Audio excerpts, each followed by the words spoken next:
మీరు శ్రీహరి గారి తమ్ముడు శ్రీధర్ గారు వాళ్ళ అబ్బాయి. అవును. ఈ బ్యాక్‌గ్రౌండ్ ఎందుకు వాడుకోలేదు మీరు?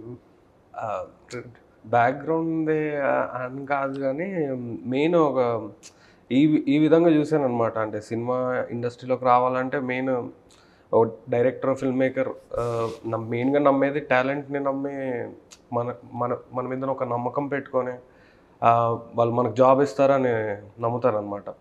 సో, నేను మెయిన్ అదే మైండ్‌లో పెట్టుకొనే ఫిల్మ్ ఇండస్ట్రీలోకి కూడా వచ్చాననమాట. అంటే చిన్నప్పటి నుంచి ఈ షార్ట్ ఫిల్మ్స్ చేయడం కానివ్వండి, అండ్ మా ఇంట్లోనే ఇలా ఉండేదనమాట. మా పెద్దనాన్న గారి అబ్బాయే శశాంక్ ఆయన పేరు. ఆయన షార్ట్ ఫిల్మ్స్ చేసేవాడు అప్పుడు. ఉన్న ఒక చిన్న ఫోన్‌తో కూడా అప్పుడు షార్ట్ ఫిల్మ్స్ చేసేవాళ్ళం అనమాట. సో, అది కొంచెం డెవలప్ అవుతున్న కొద్దీ కొంచెం యాక్టింగ్ మీద ఇంట్రెస్ట్ రావడం అలా స్టార్ట్ అయింది. సో, ఇంట్లో పెంచడం అదొక విధానం అవ్వచ్చు. సో, అది చాలా ఇన్‌ఫ్లూయెన్స్ చేసింది మమ్మల్ని. అంటే సో, పెద్దనాన్న గారి పేరు యూజ్ చేయకుండా నాకు ఆ టాలెంట్ ఉందని చూపిస్తే, ఆ డైరెక్టర్ నమ్మి నాకు వర్క్ ఇస్తే అప్పుడు నాకు కూడా ఒక సాటిస్ఫాక్షన్ వస్తుంది అని అనుకోని నేను ఇలా వచ్చాననమాట. సో, అంటే at the end of the day ఇప్పుడు 'తంత్ర' సినిమా కూడా రిలీజ్ అయిన తర్వాత నాకు మంచి కాంప్లిమెంట్స్ వచ్చాయి నాకు.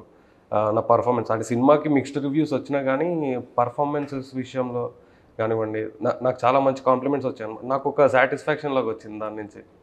సో, అదే విధంగా నేను అలానే పెద్దనాన్న గారి పేరు యూజ్ చేయట్లేదనమాట. ఓకే. అంటే సొంతంగా ఎదగాలి. సొంతంగా ఎదగాలని సొంతంగా రావాలి అని. అంటే పెద్దనాన్న గారిది కూడా ఒక మెయిన్ ఇన్‌ఫ్లుయెన్స్ అని చెప్పాలి నాకు చిన్నప్పటి నుంచి.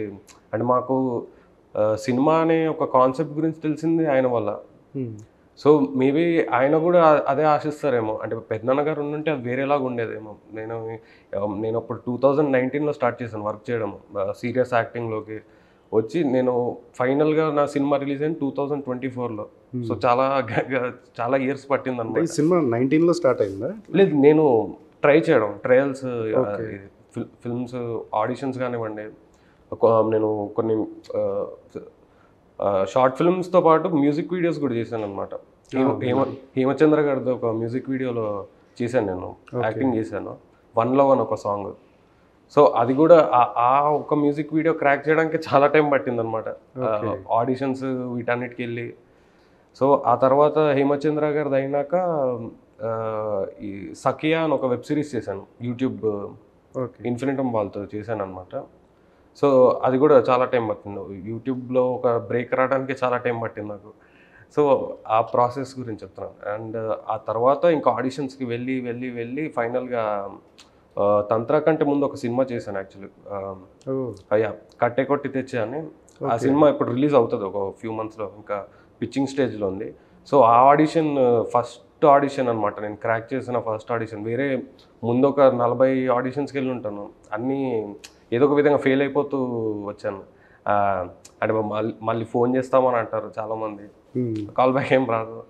చాలా కొంతమంది నేను కొంచెం ఆక్వర్డ్గా ఫీల్ అయ్యే సిచ్యువేషన్స్ కూడా ఉన్నాయన్నమాట. సో, అది మెల్లమెల్లగా అట్లా అలవాటయ్యి ఈ సినిమా క్రాక్ చేయడానికి అయింది. ఆ తర్వాత మా డైరెక్టర్ గారిని కలిశాను, 'తంత్ర' డైరెక్టర్ని, శ్రీనివాస్ గోపిశెట్టి గారు.